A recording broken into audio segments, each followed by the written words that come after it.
time for our third conversation here, and we have our guest representative from the U.S. Embassy, Ms. Shadel Young, Public Engagement Specialist, and three bright young ladies here who participated in an initiative that the U.S. Embassy conducted in awareness of Black History Month, which is commemorated in February. Basically, it was a competition where these young minds developed poems as it relates to Black health and wellness. I'm not going to say any more. Let's hear more from Ms. Shadel. Not to call you Ms. Young. To hear from Shadel. To hear from Shadel about what the program was about, and of course, our winners here. Before we get into that, let's just do a quick check-in. How are you feeling today, Shadel? Doing well. Good morning, guys. Good Thank you so much morning. for having us. We're very excited to be here.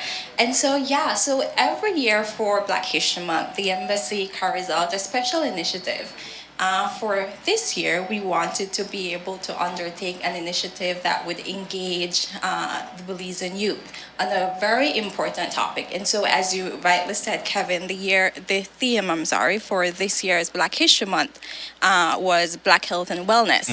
And so we partnered with two of our State Department Exchange alumni, Stephen White and Rowena Pascasio, who are the president and vice president of the Belize Optimist Club. And we also partnered with Dr. Carol Babb, who was here yesterday, and she is the director of Peacework Belize. And so we decided to undertake a poetry competition for high school students, and they have a very strong relationship with high schools across Belize.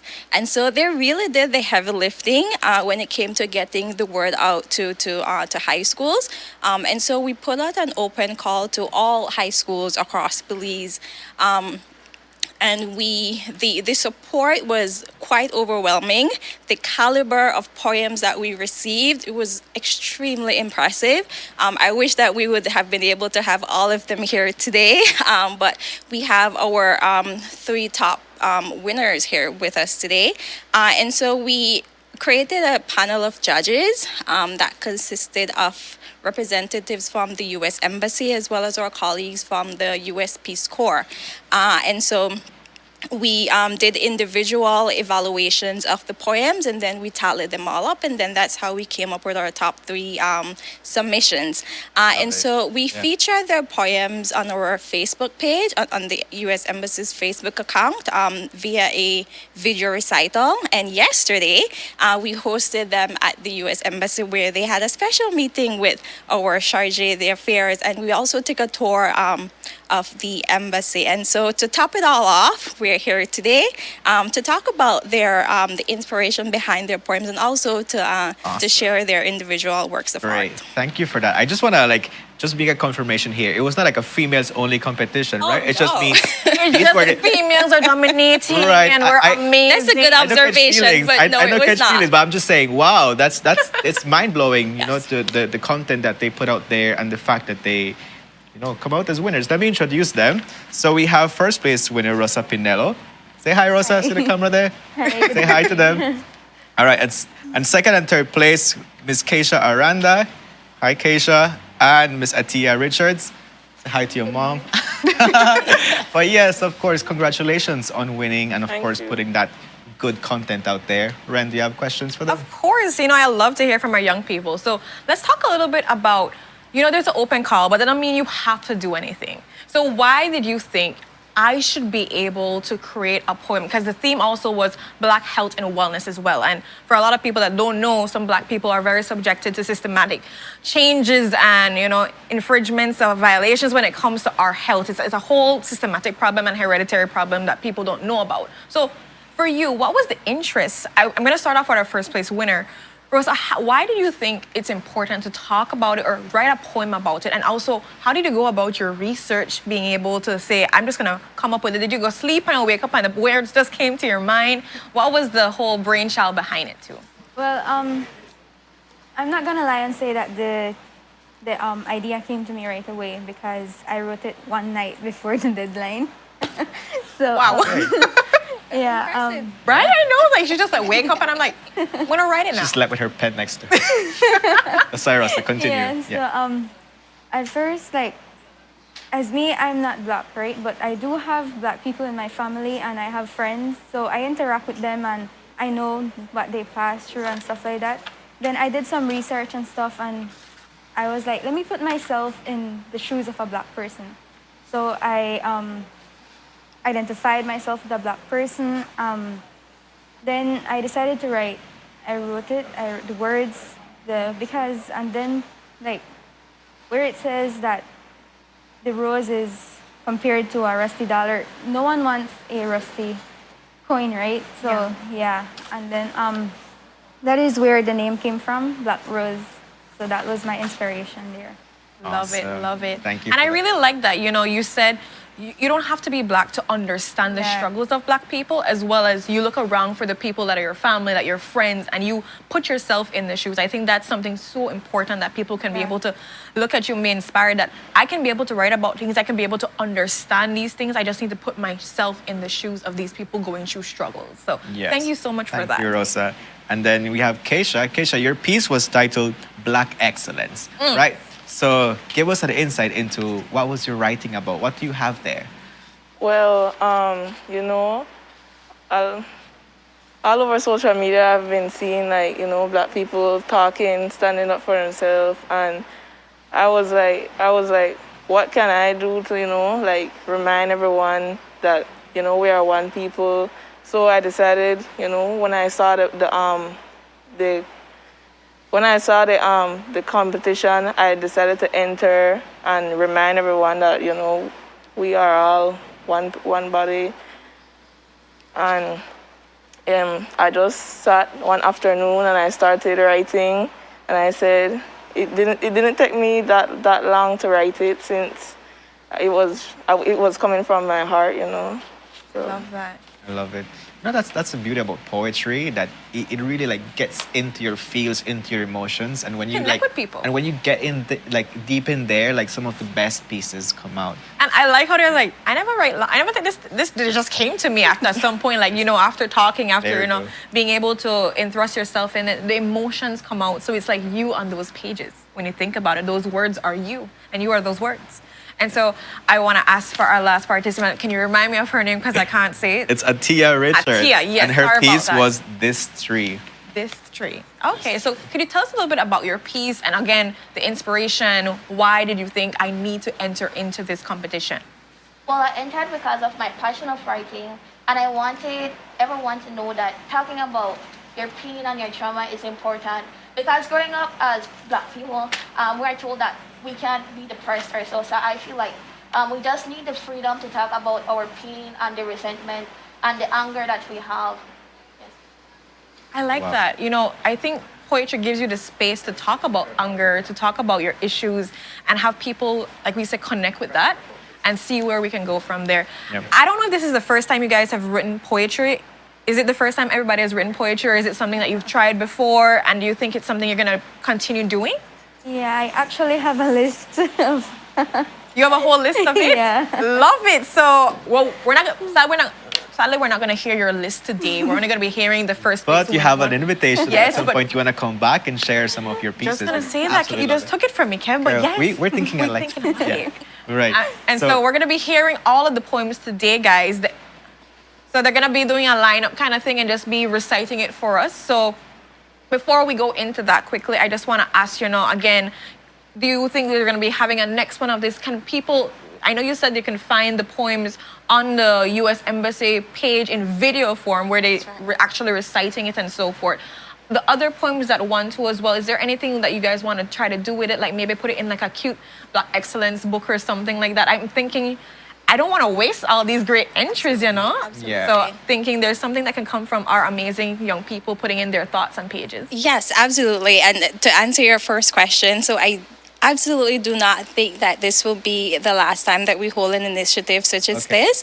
Again, the support that we received, it was very overwhelming, and we saw how important an initiative like this is, to be able to provide safe spaces and an opportunity for our young people to express themselves, and to provide a platform where they can share their unique perspectives and their unique experiences on topics of national importance. And so this actually was the very first poetry competition that the U.S. Embassy hosted. Ooh. Yes. And so, yes, and so we do see ourselves embarking on similar initiatives in the near future. And as to the other students, so we actually asked everyone to submit a video recital of their poems. And so we're sharing those on our Instagram stories. Yes. Okay. So they will definitely get their time to shine because, as I said, all the poems were so exceptional. They evoked so much information, and it was pretty amazing to see that our young people, they have a lot to say, and they have a lot to contribute. And so we were very humbled to be able to provide them with this opportunity. I love it. Love it. As we're wrapping up to go to you guys reciting it, I want to ask you, as young people, we don't normally think about Black History Month because, of course, Belize, you think the whole rich ethnicity and everything. So it's good that, operating from the U.S. perspective and saying, let's look at Black history and look at all the great things Black people have done. But for you, as young people, doing your research, meeting so much people, knowing so much people, being a Black person, all these different things, what do you think, and you could give it maybe in a sentence or a word or whatever it is, what would you want people to know or think of when they think of a Black person?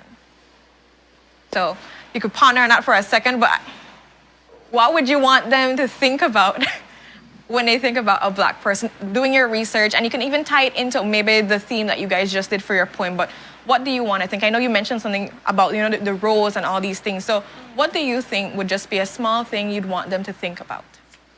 Well, I just want them to think that the color of skin doesn't matter because we're all the same. We can all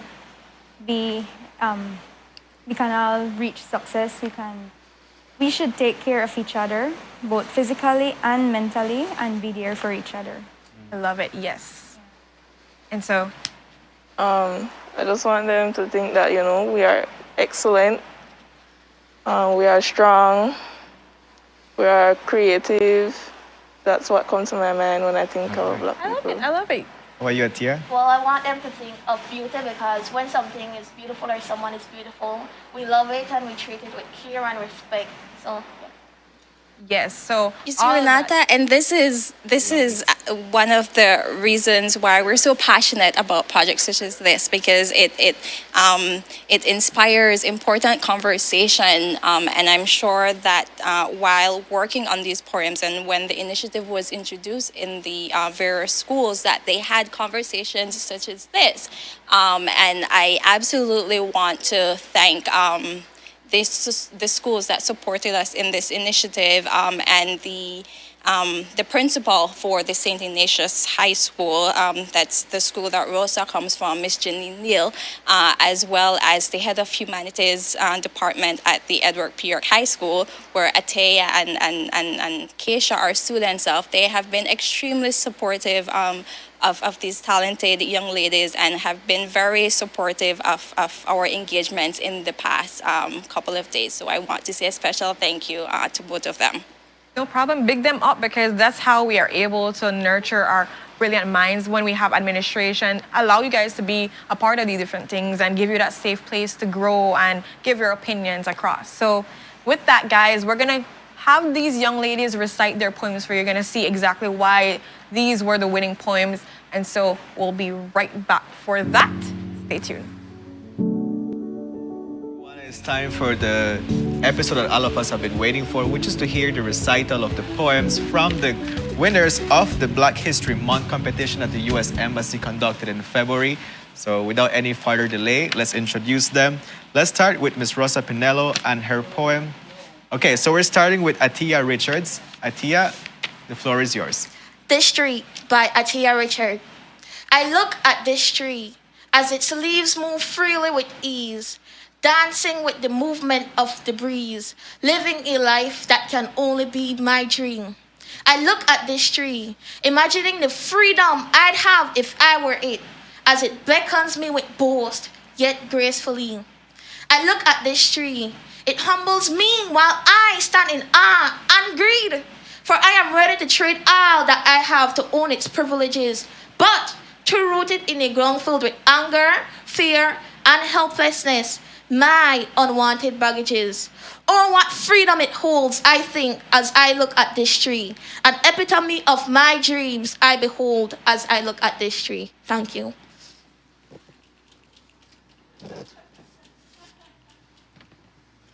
Black Excellence by Keisha Aranda. The shades of black, all worthy, so close yet so far apart. Can you see it? The equality, different tones of excellence. Our history shines through our health and wellness. Our ancestors are free through us. Do you still think that being lighter is better? Red skin, black skin, brown skin, does it really matter? Comparing shades is a poison thought. All black people are a work of art, a masterpiece that's on display. Let us not shy away. Excellence, strong together, cut from the same cloth, pinned by the same part. Do not depart. We are fearfully and wonderfully made.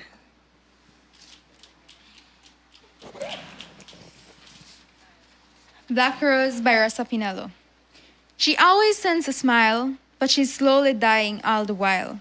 You'd be better if you were dead, scream the voices in her head. She doesn't want mom to see her weep, so, at night, she cries herself to sleep.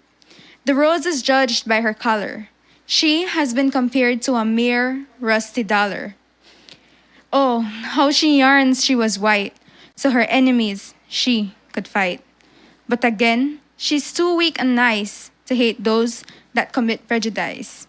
Each day, she's attacked for reasons that aren't sensible, but that only makes her invincible. Even though being black is what makes her the victim in the fight, she wishes to forever remain dark and not white. Thank you. So we congratulate the winners once more on that amazing piece that you did. Thank you for sharing that with us and our viewers. At this